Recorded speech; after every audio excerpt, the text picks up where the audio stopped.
Hi everyone, welcome to the January 19th edition of the TimeformUS Pacecast. I'm David Aragon, and I'll be joined in just a moment by my co-host Craig Milkowski.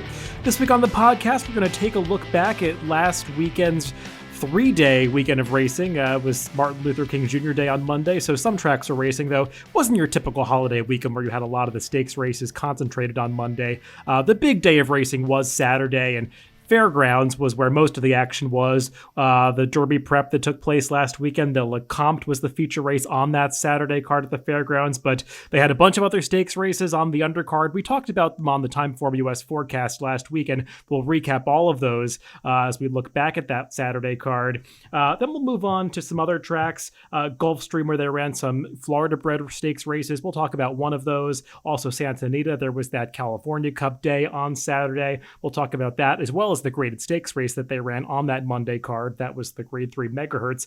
Then we'll finish things up at Laurel, where they also ran some stakes on Saturday, and Aqueduct, where there were a maiden and allowance race that are worth discussing. But Craig, the real focus was on the Fairgrounds, that Saturday card. We had some 3-year-olds in action, though. I'm not sure that we really saw the cream of the crop in action this past weekend. No, I think it's just kind of a thing where some people were taking a shot, get campaigns started. The Lecomte, it's always a solid race. I don't think it's been known in the past as one that has produced a whole bunch of Triple Crown race winners, but it was a solid field. It got a good figure, and it was just a good card overall, especially, I thought, from a betting perspective. Yeah, let's start by talking about that Derby prep, the grade 3 Lecomte. This race did feature a few scratches. Those were anticipated. A couple of horses competed in an allowance race early on the card, but what that did was it took a lot of the speed out of the race. And I think if you reanalyze this race from a pace standpoint, as we kind of alluded to on the forecast last week, it really did project to be a good pace situation for Midnight Bourbon breaking from the rail. And Joe Talbot sent him out of there, secured the lead through a pretty moderate fractions, and he just went all the way. Yeah, it was set up exactly as the pace projector kind of predicted after the scratches. Basically, all the other speed scratched out. It was a really tricky day for the Fairgrounds for pace figures because some of the races just had some really slow-looking times. Race we'll talk about later, I think it was the Silver Bullet Day. I actually had to kind of exclude that one from the calculations and gave it the P rating. But so this one's just going to come up with a moderate to average pace or so, but it wound up with a 110 Timeform US speed figure. And I thought all of the top three ran pretty well in here. The second and third place horses got 109s, which were big jumps off their prior outings where they have run in the low 90s. So overall, a solid race, but certainly not the best we've seen among 3-year-olds. They're going to have to step it up a little bit. Yeah, and if you're going to knock Midnight Bourbon's winning performance, I think we should point out that the horses who finished 1, 2, 3 were basically 1, 2, 3 all the way around the track. There really wasn't a whole lot of running going on from the back of the pack. Now, the top 3 were just the best horses. I think that's pretty clear based on the near 7-length margin back to the rest of the field after the third place finisher. But you might want to take that into account moving forward, that Midnight Bourbon did really have a perfect trip in this race, and he ran a 110 Timeform US speed figure, which is good for January. I don't think it's exceptional. He's going to have to move forward if he wants to continue to win these Derby preps in the coming months. Mandaloun, he lost as the odds-on favorite. I don't think either of us thought that he should have been odds-on in this race. He just looked a little slow coming in. I know there was some hype and potential around him, but he did take a big step forward, and it just wasn't good enough, and he really had no business being that short of a price, given how much he would have had to improve to win this race. The runner-up Proxy, I still think this is a horse that might want turf in the future. I kind of said that going into the race, but he was pretty game to hold on for second here. Mandaloun kind of passed him mid-stretch, and he battled back. They're all nice horses. They're just going to have to run a little faster in the future. Yeah, it's honestly, when I watched this race, I didn't play exactas in the race, and I thought Mandaloun had finished second. I guess I didn't pay close enough attention. I looked this morning and was like, oh, Proxy got second. So I was a little surprised by that one, but kind of to what you were getting at, I think if I wanted one out of this race, it probably would be Mandaloun. I think he had a little bit tougher trip than the others. He was a little further off the pace. So while he definitely shouldn't have been 4 to 5 in here, he's probably the one I would want if they were to face off again. And I should just mention, while he wasn't anywhere close at the finish, the number 7, the fourth place finisher, Santa Cruiser. He was badly hampered coming out of the starting gate, was kind of sideswiped and forced to race way at the back of the pack. And he's a horse that had showed much better tactical speed in his prior starts. And he's really the only horse that made up any ground. He closed from last by a long way to be fourth. So I'm not saying that he was ever going to be involved in the finish here, but I think he's the one horse that really did have a compromised trip. So maybe he's one you want to look at for the future. Moving on to that Silver Bullet Day, which you previewed a little bit, Craig, when you're talking about the paces of these races on the dirt routes on Saturday at the fairgrounds. Just a weird situation where there looked like a little more speed on paper, especially from the two favorites, but Sunpath was not aggressively ridden from the outside. I honestly don't know what the plan was with Super Sensational from the rail. She was rated from the inside post, didn't secure that position, and got shuffled all the way back to last. And it basically just kind of turned into a sprint to the wire, and it was the stretch-out sprinter, Charlie's Penny, that was able to sprint away from them. Yeah, this race was kind of an eyesore to me. I mean, it was so slow early. You have to wonder what some of the jockeys were thinking. I had put on Twitter, I think the ride on Super Sensational was probably the worst I've seen. I mean, I don't know what the plan is when you draw the rail that you think you should just take back. It makes no sense to me. On a horse who had shown plenty of speed sprinting, so not sure. Maybe they were trying to teach her something, but it didn't work out, and Charlie's Penny was able to take full advantage. All the fractions are coded blue in our TimeformUS PPs. The leader actually was credited with 71 pace figures, which, I mean, there's a lot of cheap maiden claiming races that get better pace figures than that. So just a race I'm not taking much out of. I'm not excited by any of the horses in this field. It did get the P notation, as I mentioned earlier, which means if you look in the chart, you'll see the winner only got a 91 final time figure, but it's actually boosted up to a 99 on our overall speed figures because the pace was just so slow. I think it inhibited the vast majority of the field by at least several points. Yeah, there were definitely some disappointments in here, regardless of the pace. I mean, you were a little more skeptical of Sunpath coming in than I think I was. And I mean, she was the heavy favorite here, even over Super Sensational, bet down to 3-5. And she was just kind of exposed as not being very good. She had beaten a weak field by many lengths in her prior start, but she hadn't run that fast doing it, and she took a step backwards here.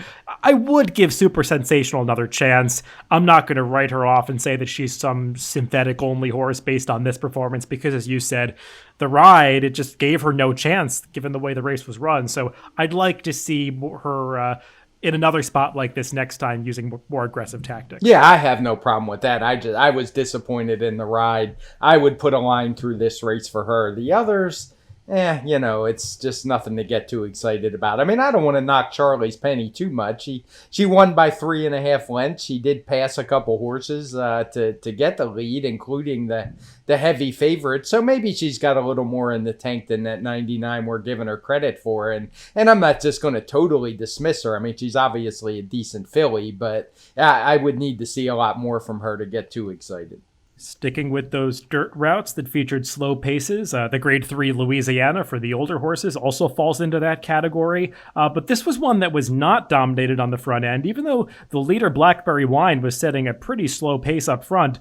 Title Ready was still able to rally from mid-pack to get up here, and watching this race, I mean, I thought he was going to be somewhat compromised around the far turn, though. Brian Hernandez did have him much closer to the pace than he usually is, and I think that made the difference because it allowed him to run down some horses in the stretch that I thought really had no excuse to come back. No, I would agree with that. And this race was a little different in that the slow part of the pace was really early when they went that 25 opening quarter. It did pick up a little bit from there, but as you said, I thought Brian Hernandez gave a really heady ride on Title Ready, having him up closer ahead of some horses that I wouldn't have expected him to be ahead of, and the pace projector showed it the same way. And this was a really nice call by you on the forecast. I went off at 5-1, and I just think he showed he was just a bit more classy than some of these other horses. I know I'm a speed handicapper and speed figure maker, but I do believe there is something to class, and he kind of exerted it here.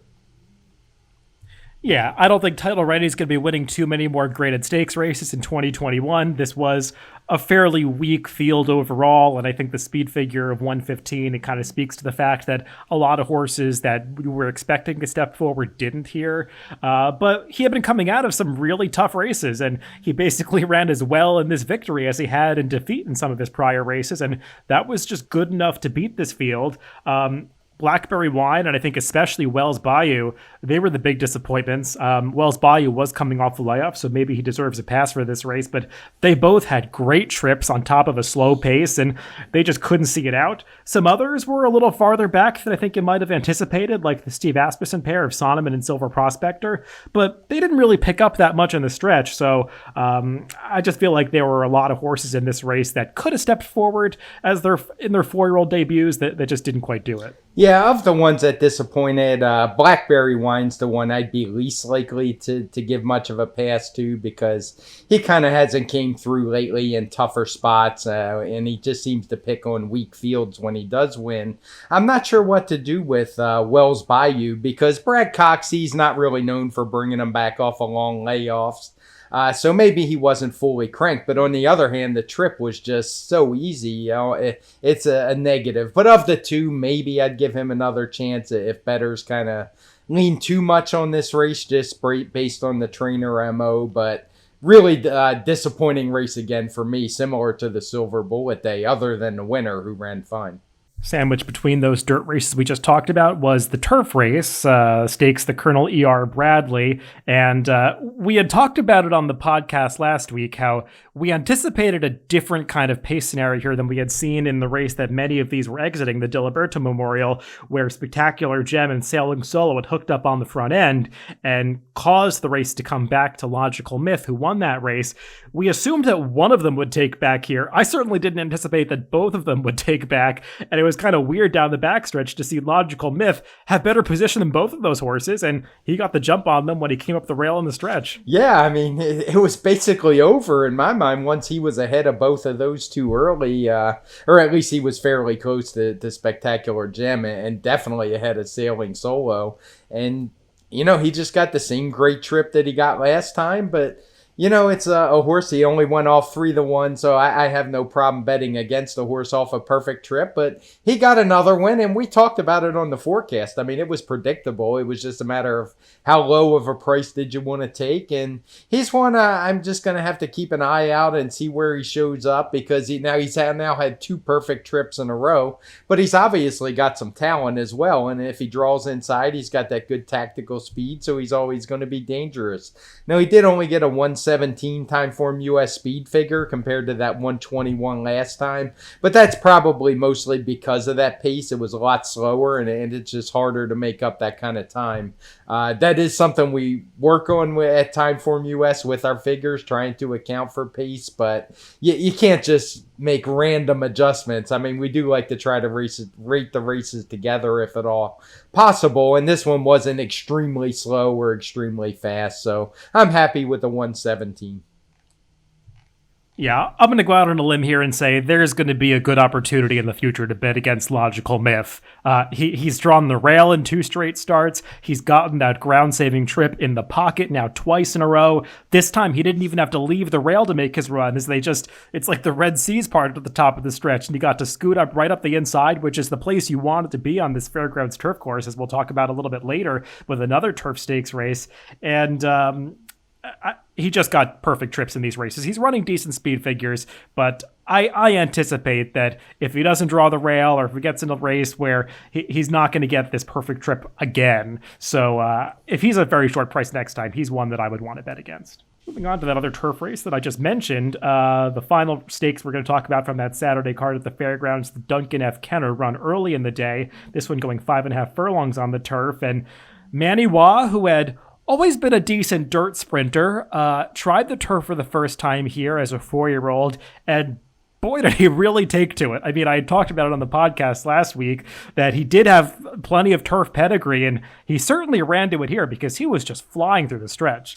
He did, and it was a race where the pace was pretty quick, but you expect that in a 5.5 furlong stakes race. We had the two speed horses we had talked about on the forecast, Just Might and Ready for Prime Time, up front battling it out. But it's not like those two packed it in and the race just fell apart and a bunch of closers came up. They wound up running 2-3, and Manny Wah was just able to save ground and kind of sneak up the inside and win. And in the end, he won pretty easily. I mean, he always looked like a winner the last furlong of the race or so, even though he was a few lengths back still at that point. So good effort by him. Another great call by you. I think this horse paid like $27 or something first time out, and just a really good effort. So maybe he's found a home on the grass, because he's been okay on dirt, but we really haven't seen something like this where he's been able to step up and win a stakes race, at least in quite a while. I don't remember if he was a stakes winner earlier in his career, but he hasn't been lately for sure.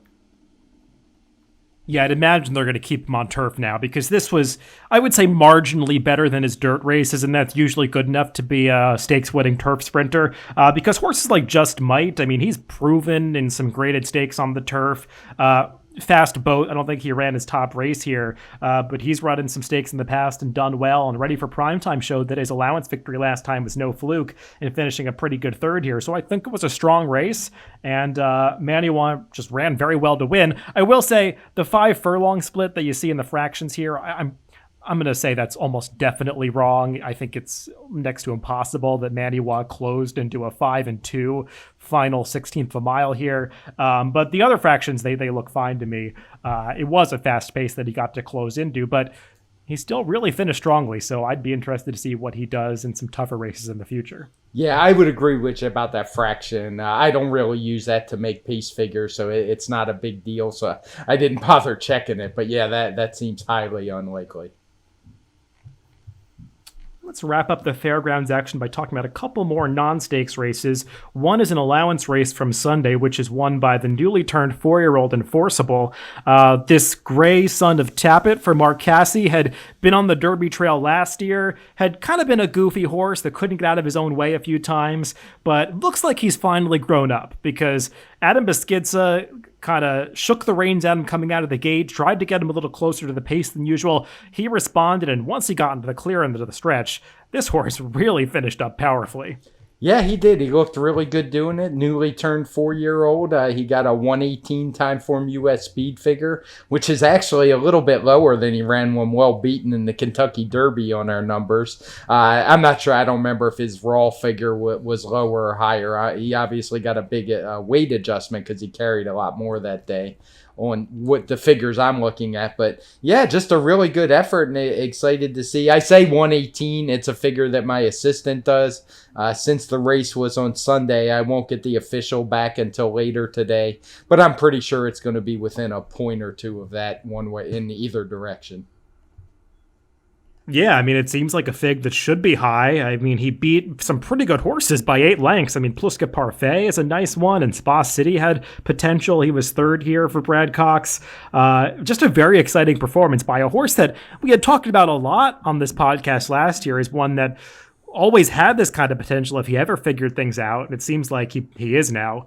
So he's definitely going to be a player in this division. And I imagine he'll wind up in a stakes next time, probably facing off against the horses that we saw in the Louisiana. And I feel like I'd want him over those horses. Yeah, I'd agree with that. And the numbers certainly do as well. 3 points higher, and I don't think there was anything fluky at all about it. Just a really good effort from an improving 4-year-old. One more race to highlight from this past weekend at the fairgrounds. Early in the day on that Saturday card, we saw a 6-furlong maiden race for the 3-year-old fillies, and Tom Amos sent out a pretty exciting second-time starter in Lil Tootsie, who ran very fast. She stalked the pace and took over. Just a solid speed figure for a 3-year-old. Yeah, she jumped up from an 88 to a 107, which is really nice figure for an early season 3-year-old filly. She had a bit of a tough trip last time out, didn't get a great break, was kind of trapped in behind a slow pace and finished it off. And she really stepped it up and improved second time out for Tom Amos. So he's got a good one on his hands here. Being by Tapiture, I would think some more distance would probably be in the cards, but hard to say out of a de jour mare. But I'll leave that to Tom Amos. He'll know where to put her, and I'll kind of take my cue from him. But I would expect to see this one in a stakes race pretty soon. Yeah, this one seems like more of a sprinter to me, but certainly a talented one. I mean, that 111 Timeform US final time rating before it was adjusted down for a slow pace. That's really good for a 3-year-old filly at this time of year. So definitely one with stakes potential.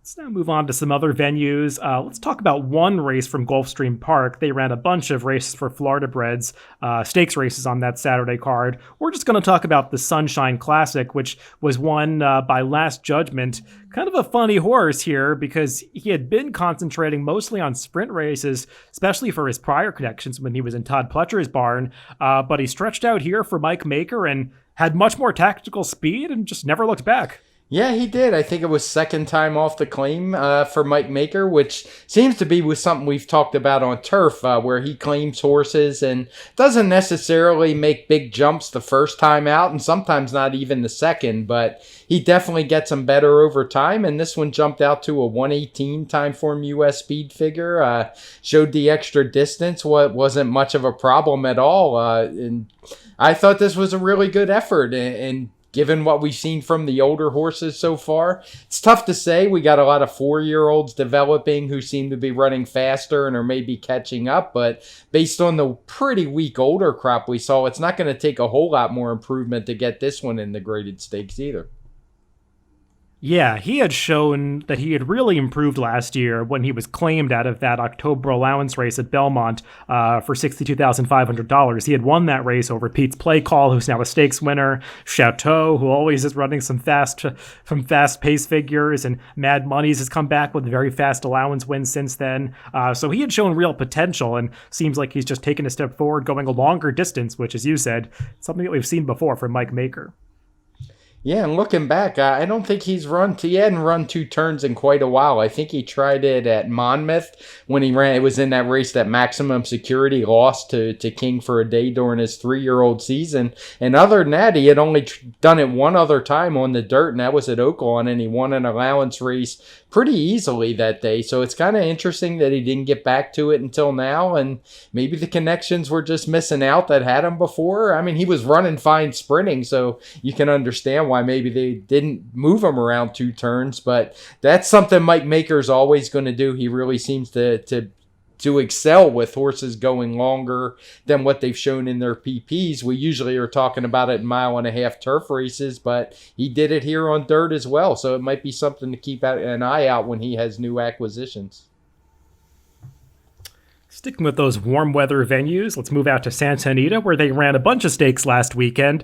Not too many graded stakes, though. There was one of those on yesterday, as we're recording this on Tuesday. The Grade 3 Megahertz going 1 1/8 for the fillies and mares. Just a 4-horse field, not the most exciting race from a divisional standpoint, but mucho unusual. Seems like she's kind of asserting herself as the best of those California fillies and mares on the turf at this point. She collected another stakes win here. Yeah, I mean, it's hard to say what to make of this race. The race was just run yesterday. If I had to guess on a speed figure, it would be a pace-adjusted 116, given it was a 4-horse field compared to the other turf races run on Monday. There wasn't much pace at all, so I don't think it'll be able to be rated with the other ones and give it a realistic figure. So not a whole lot for me to get excited about. She was 2-5. She did what she had to do.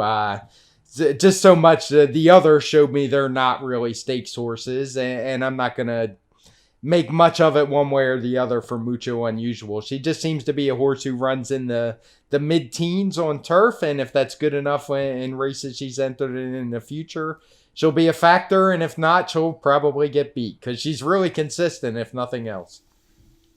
Yep, I have the same sentiments about her. That is good enough to win a lot of these graded stakes that we've been seeing for the fillies and mares in California, so she's probably going to continue to be tough in races just like this. Let's talk about some of those California bred races, though, that they ran on Saturday, kind of the West Coast corollary to the races they ran at Gulfstream Park. The Turf Classic, going 9 furlongs on the turf, was won by North County Guy.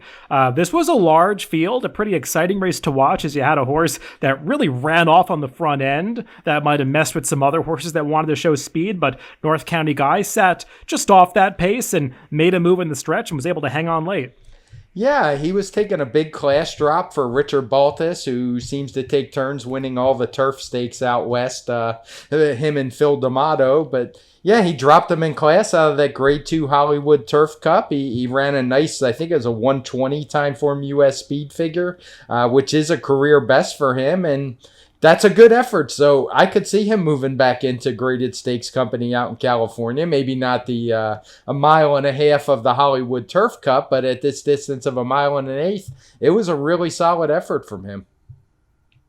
Yeah, it seems like these middle distances of 9 and 10 furlongs really work for this horse. I'm not sure where he really fits from a class perspective in terms of graded stakes races. He had done most of his damage against some tougher optional claiming runners last year, and as you said, the mile and a half Hollywood Turf Cup didn't really work out for him. Maybe a shorter race would be better, so we'll see, but he certainly ran a speed figure here that would make him competitive in some graded stakes if he can translate it there. I think he got a 120 for this race.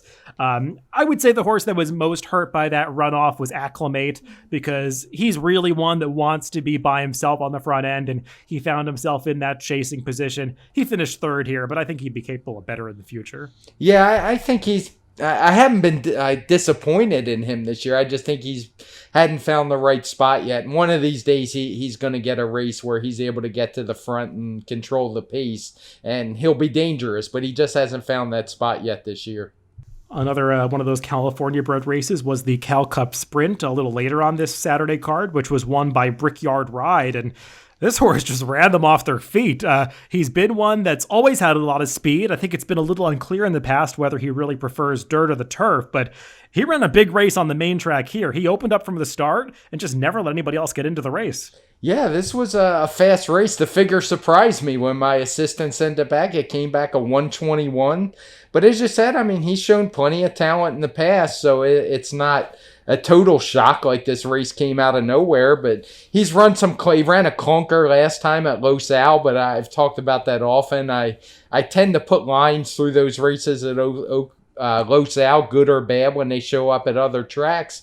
And outside of that, he was basically on a 4 out of 5 or 4 out of 6 race streak where he's had some really nice wins, turf and dirt. And he's a horse that certainly seems to be going in the right direction. He's only 4 years old. And I mean, I hate to say it, but I mean, a 120 was better than what we saw in a very weak Breeders' Cup Sprint last year. So depending what turns out this year, he could jump right up into the top tier, especially out west where talent is just not what it used to be. Yeah, I was going to say the exact same thing. This race took really caught my attention because of that speed figure in the division that he's racing.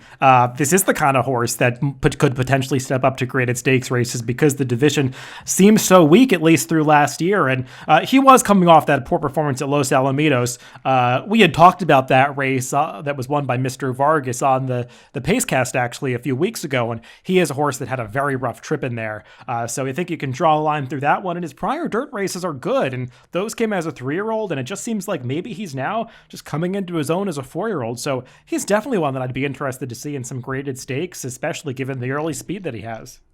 Let's wrap up the action from Santa Anita by talking about a couple of impressive maiden and allowance winners, both from the Bob Baffert barn, starting with the race from Friday. Bob unveiled another potential star in the making, a 3-year-old colt named Concert Tour, who won his debut going 6 furlongs for Gary and Mary West. I mean, had to like everything you saw from this horse in his unveiling. Yeah, it was, I mean, about what we've come to expect. The word was out. He was bet pretty heavily in here, obviously, and he ran a good race. I do want to put a note of caution on the speed figure. He wound up with a 114. But this was the only sprint on the day. It was for basically all first-time starters. I think one horse had run on the turf before maybe, one horse had run on the dirt but didn't run particularly well, who ran back in here. So there wasn't a lot to go on, and we wound up using the route variant and just applying it to the sprint, and that's a little dicey at Santa Anita because it's not a track that's really consistent. Some days the routes are much closer to the sprints. Other days are kind of spread apart. So I'll be the first to admit I'm very leery of this number, but nothing visually said it doesn't fit. But we definitely gave it the code. I can't remember if it was the only for being the only sprint or the F for being mostly first time time starters, but it's a number I would want to take with a grain of salt. And in fact, my assistant actually sent it back as one of those eye races where we don't give it a figure. But for me, this horse was just a little too high profile. We talked about it offline and decided to go with the number that we did. But in any case, I don't have any doubt this is a very talented horse that we saw from Bob Baffert. And I think the gaps between the runners at the end might support the idea that this race was very fast, because you did see almost a dozen lengths between the first and third place finishers. So that does support the idea that the top two might be pretty good horses. And it would certainly be no surprise. These Bob Baffert runners, when the hype is there, they typically run to it. And I'm skeptical of how far this one really wants to go, or if he's going to turn out to be a Derby prospect. He's by street sense. There really isn't much pedigree at all on the dam side, and his dam was more of a sprinter herself, so I'm a little skeptical about how far this one wants to go, but he definitely has talent. And the runner-up for Simon Callahan, Mr. Impossible, he also seems like one that could be an exciting prospect down the line. He's certainly bred to stretch out, because he's a half-brother to Harvest Moon, who won the Grade 2 Zenyatta for these connections last year. So I'd be just as interested in the runner-up out of this race. Yeah, I agree with that. And obviously he got a big figure too, a 108. But this is certainly a race that we'll be monitoring and could possibly be adjusted. But I mean, I don't want to give the impression we just took a guess and a shot in the dark. I mean, we did put some thought into it and look at some other days and how things played out. And it's just the best we could do with the data we were given. No, I mean, you know my take on this. I always like to see a speed figure assigned to these races, even if there's not full confidence in it. You can always make those revisions in the future, but some of the work can be left up to the handicapper to kind of decide how much stock they want to put in a number that might be a little dubious. So we'll follow how these horses do in the future. Yeah, part of my discussion with my assistant was that I didn't want to get emails from David and Mark when this horse shows back up with no figure. So that did play a part in getting one. I'm sure he'll run in a Derby prep soon, and that would have played out just as you predicted. I'm sure I would have sent an email about it. The other Baffert horse that we should discuss from last week at Santa Anita was actually a 4-year-old filly who ran on Sunday as time goes by. This horse had looked fairly ordinary in 3 prior races, but all of those were sprinting. Bob stretched her out on the dirt for the first time here, going, I believe, a mile, and she just looked like a completely different horse. I mean, she would traveled well the entire way, and once they got into the stretch, she just galloped away from this field under no urging whatsoever. Yeah, she looked really good. She had won her last race pretty easily, but at Los Al, her last couple races were in races with Blue Fraction, so it's not surprising to me. She ran a much bigger number than she had been. Now, this is one I'm not going to try to pin down a number because I'm not sure what my assistant will do with this one. I would say it would be anywhere in the 113 to 118 range, but he's going to have to earn his bucks on this one because it's a little bit tougher than some others, but it's definitely going to be an improvement for her, and it'll be 4 starts for her and 4 times where she's improved, so she looks like a horse that's developing really nicely. Yeah, she seems like a very valuable prospect, especially when she gets to the breeding shed later, because she has some pedigree, being by American Pharaoh out of that excellent race mare, Take Charge Lady, who's also been just a wonderful producer. This makes, as time goes by, a half-sister to Will Take Charge, the Travers winner, the champion 3-year-old from almost a decade ago, as well as Take Charge Indy, who's been a very good sire. Also, he was a millionaire during his racing career, so there have to be high expectations for this horse. Not really a surprise that she improved stretching out, but it is nice to see that she was able to do it. And I think this is one that Bob Baffert has to be thinking about some graded stakes in the future with her if she continues progressing at this rate. Let's move on to Laurel, where they ran a bunch of stakes races on their Saturday card, going a variety of distances in different divisions. We'll talk about 3 of them. For the sprinters on the dirt, we saw the Fire Plug. This one featured a pretty honest pace up front, and it set things up for Wendell Fong, who made a big looping move from the back of the pack. Yeah, it's been a while since Wendell Fong had won a race, but he had shown some real promise. I think he ran in one of the big races at Saratoga and acquitted himself pretty nicely, but things had gone a little south for him, but he was able to take full advantage of a pretty quick pace. I don't think we have it coded in red, but the pace figures were in the 130s, so it was borderline, and he was able to come from the clouds, and he did so with a really nice 119 Timeform US speed figure. Yeah, he got back on track here because he had shown promise at different points in the past, but as you said, he had been off form for a little while. I believe this was the first training victory for Natalia Lynch, who got a small stable, I think, over the summer at Saratoga, has sent out some horses that have gotten close to winning but hadn't won yet, and Wendell Fong, it's always good to get a first victory in a stakes race, and he gave it to her. Share the Ride, who was second here, I thought he ran very well in defeat. He's just turned into a really solid runner, running at Parks, at Aqueduct, Belmont. It just seems like he always shows up. He's versatile. He has tactical speed. I wouldn't say he's running the kind of speed figures that are going to make him a 2021 Breeders' Cup Sprint winner, but he could certainly continue to be competitive in these lower level graded stakes races. Let's move on to another sprint race from Laurel on Saturday. That's the What a Summer, this one for the older fillies and mares, and a race that got a similar speed figure to the Fire Plug as Hello Beautiful. Got sent to the front here. She is a really fast horse, but another one, Malibu Mischief, who was a bigger price, she went with her early. These two dueled on the front end. Hello Beautiful put that one away and was able to hang on. I thought this was a pretty good winning performance despite the one-length margin of victory. Yeah, she's been in top form again. She's a speed horse, so she has some ugly lines in her past performances, but she also has a bunch of wins. I think this takes her over the 50% mark, and she got a 118 Timeform US speed figure doing it, which for a horse who's run fast plenty of times in her career, this is actually a point higher than anything I see in her PP. So she's just in raging form right now. She showed she could handle some pressure, and just another of these really solid horses we get in Maryland. Yeah, and I think the fact that she was holding off a horse that came from way back in last kind of speaks to how taxing this pace was. Even though it's not color-coded in red, they really did hook up on the front end through that opening quarter mile.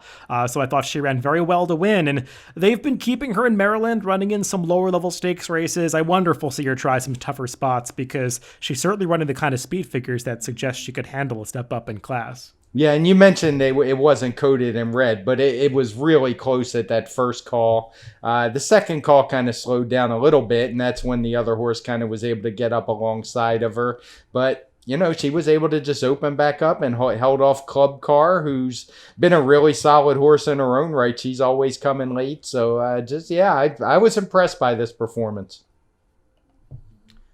One more stake to talk about from Laurel on Saturday. That was early in the day for the newly turned 4-year-old Gail getting up to win the Geisha going a mile. She is a horse who has shown a lot of potential since they switched her back to the dirt. She had, I think, made her debut on the turf, but she won her second start on the dirt by a wide margin for Jonathan Thomas. She didn't get off that well in the Cumley after that, and that really cost her being competitive in that race. She again didn't get out of the gate that well here, but she rushed up on the backstretch and kind of ran off a little bit in the middle part of the race, and I think that's why she got so tired at the end. Yeah, she needs to work on the gait thing, because she's obviously a really talented horse. We had talked about her trip last time where she basically did the same thing. She broke bad and then rushed way up on the backstretch to kind of get into contention. That was obviously a 2-turn mile and an eighth, where the mile at Laurel is just 1 turn. But she is clearly a filly with some talent. She's running some fast speed figures. She ran a 116 this day. Her previous win, when she had won by 13 lengths, had been a 117. So if she can get over her issues, there's no reason she can't run even faster. So she's one I would like to see, and we'll see if Jonathan Thomas can get the gate issue straightened out, because that's not something you want to see out of a horse with her kind of speed, but the talent is definitely there.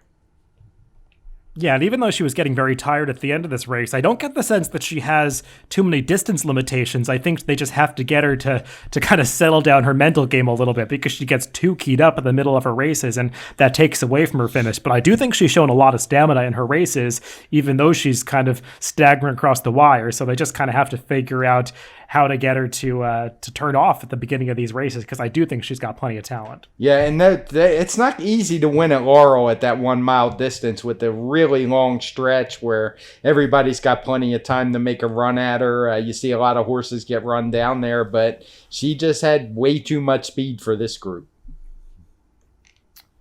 I originally wasn't going to touch upon Aqueduct because there really wasn't too much going on this past week. The stakes races came up a little bit slow, but there were a couple maiden and allowance races that might be worth mentioning. One of those just took place yesterday on Monday, where Chateau, who we mentioned earlier in the podcast, he is a very fast dirt sprinter running in these optional claiming races, and he often opens up and quits at the end, but this time he just ran a field off its feet and kept going. Yeah, there's no doubt what he's going to do when the gate opens. I mean, he goes to the front, he runs as fast as he can, and it just depends how he's feeling that day, whether he holds on or not. And on this day, he did feel like holding on.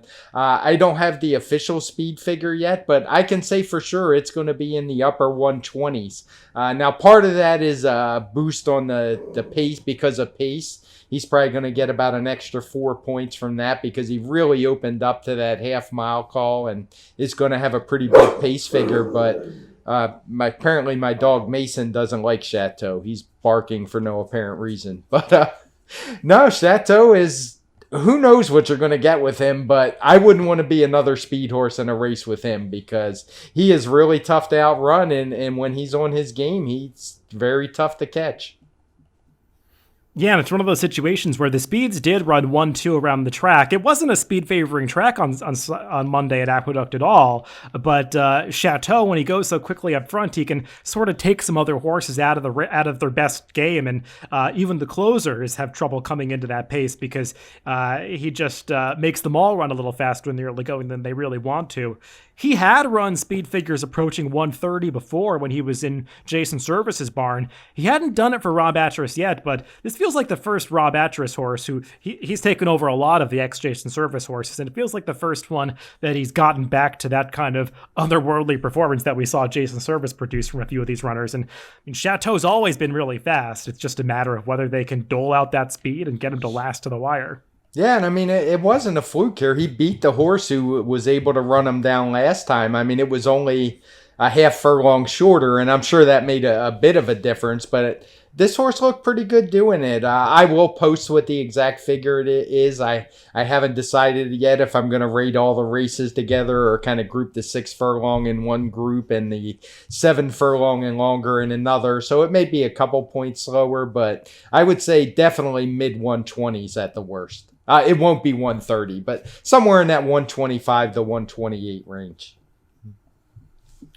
One more race to mention on this podcast, a maiden race from Sunday at Aqueduct. Two Boss making his second career start for Todd Pletcher. He had finished second in his debut, but stepped up to win here, going 7 furlongs. He just was much better than this field. I don't know what was behind him, but he did earn a respectable speed figure.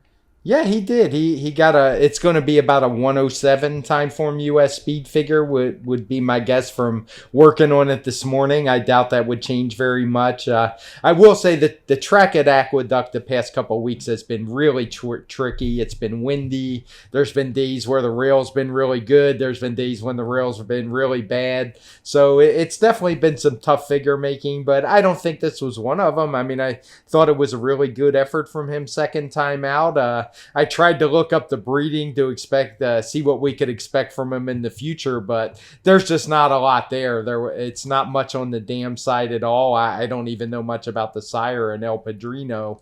I vaguely remember him as a runner, and he was pretty fast, but I don't remember seeing too many of his progeny running before. Yeah, two boss. He does not have much pedigree, to say the least. Al Padrino, I believe he passed away from colic a couple of years ago, but he was a sire in Pennsylvania. He was with Todd Pletcher as a racehorse. He's a half-brother to Verrazano. He was kind of one of those plotters that I think was on the Derby Trail briefly, never really, I think, fulfilled his full potential. But I think he did okay with his first crop, and being the two boss is a Pennsylvania bred, I imagine that he'd have some more options and maybe some state bred stakes races in the Mid-Atlantic region. So I think that this horse probably isn't going to be seen on the Kentucky Derby Trail, but they definitely have a decent horse on their hands and some options with him. Yeah, I mean, a 107 in January for a 3-year-old's nothing to sneeze at. He's clearly got some ability.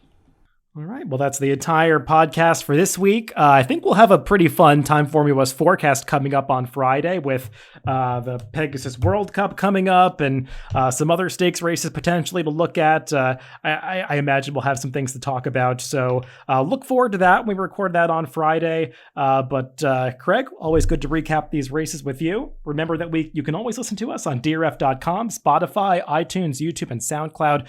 Wherever you get your podcast, just make sure to subscribe to the Daily Racing Form channel. Thanks for listening this week, and stay tuned for that Timeform US forecast on Friday.